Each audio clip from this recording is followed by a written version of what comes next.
कि मजलिस-ए-इत्तेहादुल मुस्लिमीन ने उत्तर प्रदेश के जिला पंचायत चुनाव में शानदार जीत की दर्ज की है और साथ ही साथ वहां पर जिस तरह से गैर मुस्लिम जो उम्मीदवार उतारे थे मैदान में वो भी कामयाब हो गए हैं। मजलिस-ए-इत्तेहादुल मुस्लिमीन का वहां पर नगर चुनाव से शानदार जीतना अब 2022 का संकेत दिख रहा है। 2022 में विधानसभा चुनाव है और इस वक्त जो है मजलिस-ए-इत्तेहादुल मुस्लिमीन के वहां पर जिला पंचायत चुनाव में शानदार कामयाबी है।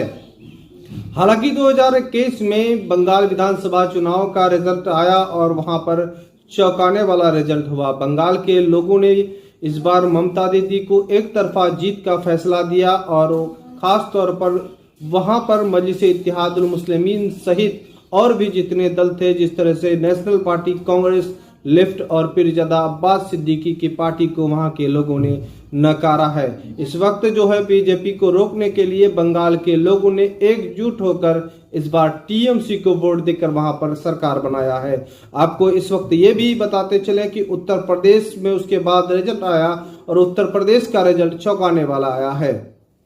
उत्तर प्रदेश में जिस तरह से देखा जा रहा था कि पिछले दफा जिला पंचायत चुनाव में मजलिस-ए-इत्तेहादुल मुस्लिमीन को मात्र एक सीट मिला था, वहीं इस बार बताया जा रहा है कि 23 सीटों पे कामयाबी हुआ है।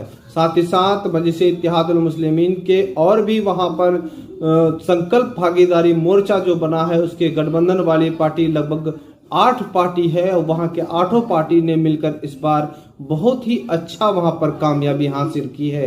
अब बताते चले कि 2022 को निशाना है और बैरिस्टर असदुद्दीन ओवैसी साहब का सपना है कि देश भर के राजनीतिक माहौल को बदलना चाहिए और उन्होंने खास तौर पर इस दफा देश भर के अलग अलग राज्यों में चुनाव लड़ा और अलग अलग राज्यों का दौरा भी किया।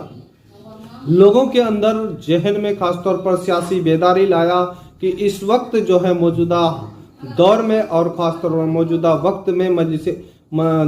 वक्त में देश में किस तरह की राजनीतिक की जरूरत है और ये जो कांग्रेस और बीजेपी पार्टी को अलग हटकर तीसरे फ्रंट की जरूरत है। इस दफा जो है मजलिस-ए-इत्तेहादुल मुस्लिमीन ने सबसे पहले गुजरात चुनाव 2021 में नगर चुनाव से शुरुआत की और पहली दफा वहां पर चुनाव लड़ी। पहली दफा चुनाव वहां पर बेहतर रिजल्ट वहां पर मिला उनको। औरंगाबाद के सांसद इम्तियाज जलील साहब और वारिस पठान साहब पूरी टीम के साथ वहां पर सर्वे कर नगर चुनाव से शुरुआत की और वहां पर बहुत अच्छा कामयाबी मिली। लेकिन मजलिस-ए-इत्तेहादुल मुस्लिमीन का बंगाल चुनाव के बाद उस वक्त चुनाव लड़ा और बंगाल चुनाव में बहुत सारे चुनौतियां सामने में आया। पिछले दफा मैं लगातार इस बात को दोहरा रहा हूं फिर कि बंगाल चुनाव मजलिस-ए-इत्तेहादुल मुस्लिमीन के लिए चुनौती भरा था। जिस तरह से पीरजादा अब्बास सिद्दीकी के साथ उनका गठबंधन देखा जा रहा था और उस वक्त देश के लोग देख रहे थे उस गठबंधन को अपने नजरिए से, उस वक्त कोई आधिकारिक उनका घोषणा नहीं था और खुद बंगाल के लोग इसको देख रहे थे कि वहां पर मजलिस के साथ अगर पीरजादा अब्बास सिद्दीकी साहब गठबंधन कर लेते शुरू से और शुरू में ही अपना प्रत्याशी उतारते तो यकीनन था कि वहां पर समीकरण बदल सकता था और किंग मेकर मजलिस-ए-इत्तेहादुल मुस्लिमीन साबित हो सकता था। इस वक्त जो है बंगाल के लोगों ने जो फैसला लिया है वहां पर ममता दीदी को सरकार बनाया है, मैं उसको मुबारकबाद देता हूं। लेकिन वहां पर जिस तरह से मजलिस-ए-इत्तेहादुल मुस्लिमीन ने एंट्री की थी तो उस वक्त जो है खास तौर पर बंगाल के लोगों को एक मौका देना था और साथ ही साथ उन सीटों पर मौका देना था जहां पर मजलिस-ए-इत्तेहादुल मुस्लिमीन के विधायक कामयाबी की ओर दिख रहा था। इस वक्त सागर दिघी और उत्तर दिनाजपुर काफी सुर्खियों में था और ऐसा लग रहा था कि ये दोनों विधानसभा से कामयाब हो गए, लेकिन वहां पर एक तरफा लोगों ने टीएमसी को वोट देकर कामयाब किया।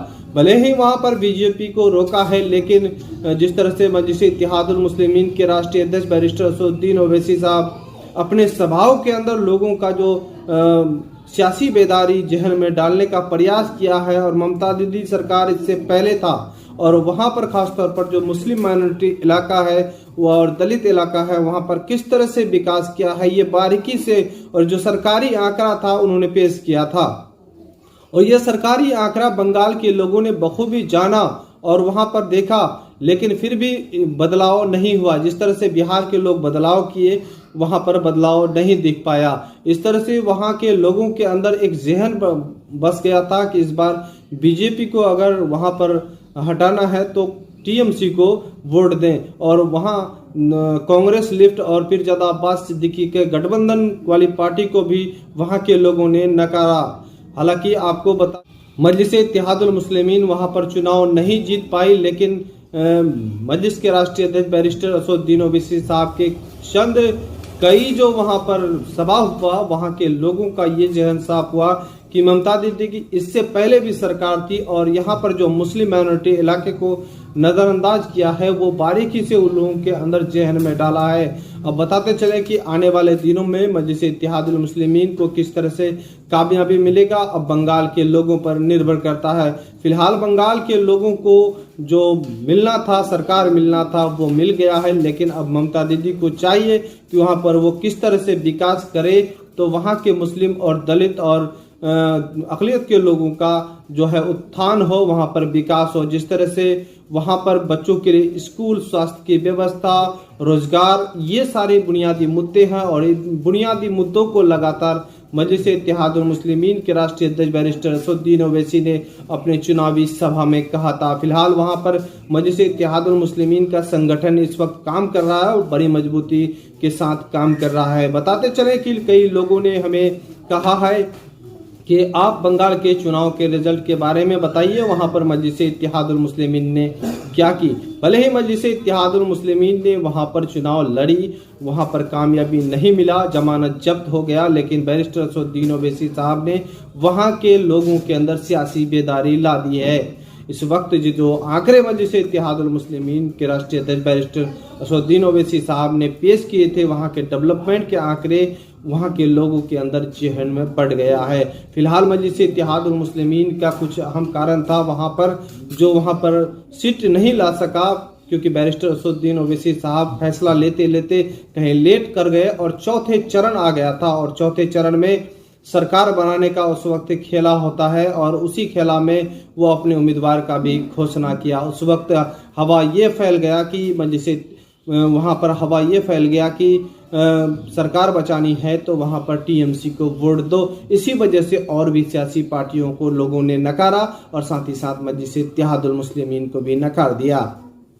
बहरहाल वहां पर रिजल्ट अगर आने के बाद से मजलिस इत्तेहादुल मुस्लिमीन भले ही निराश थी, लेकिन उत्तर प्रदेश का जो रिजल्ट आया वो चौंकाने वाला रिजल्ट आया। मजलिस इत्तेहादुल मुस्लिमीन का जिला पंचायत चुनाव में पहले एक सीट वहां पर कामयाबी मिलती थी, इस बार 23 सीटों से अधिक मिली है। और साथ ही साथ वहां पर जितने गठबंधन वाली पार्टी है लगातार वो लोग काम की और वहां पर बेहतर रिजल्ट दिख रहा है। 2022 का संकेत मिल रहा है कि मजलिस इत्तेहादुल मुस्लिमीन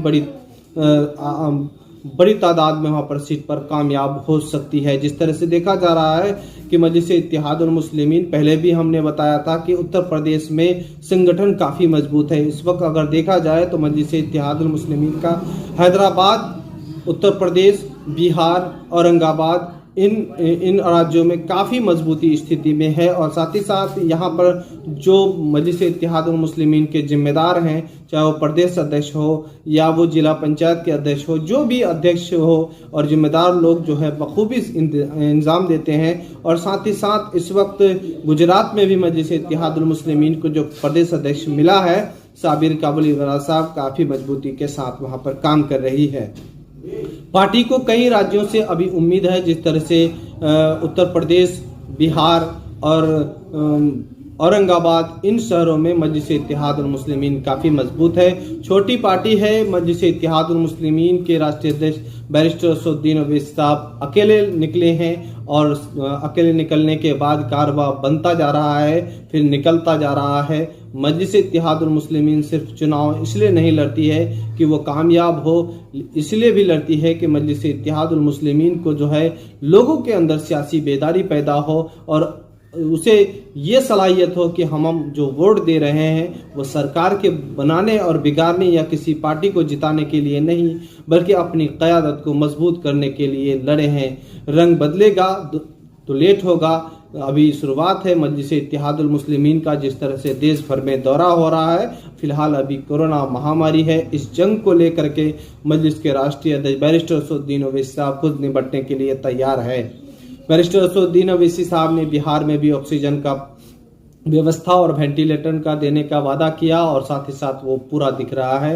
उधर औरंगाबाद में भी और उत्तर प्रदेश में भी ऐलान होना है। लेकिन जो इस कोरोना महामारी के बाद मजलिस इत्तेहादुल मुस्लिमीन का निगाहें दिल्ली नगर चुनाव में होगा और दिल्ली में भी मजबूती के साथ चुनाव लड़ेगा। इस वक्त जो है मजलिस इत्तेहादुल मुस्लिमीन देश भर के अलग अलग राज्यों में चुनाव लड़ने का पूरी तैयारी में है और लड़ते जा रही है। भले उन्हें बंगाल से कामयाबी नहीं हो, बंगाल के खेल से सभी लोग वाकिफ है कि मजलिस इत्तेहादुल मुस्लिमीन को कामयाबी होने से रोकने के लिए किन किन लोगों का हाथ है और वहां पर किस किस तरह से मजलिस को परेशान किया गया।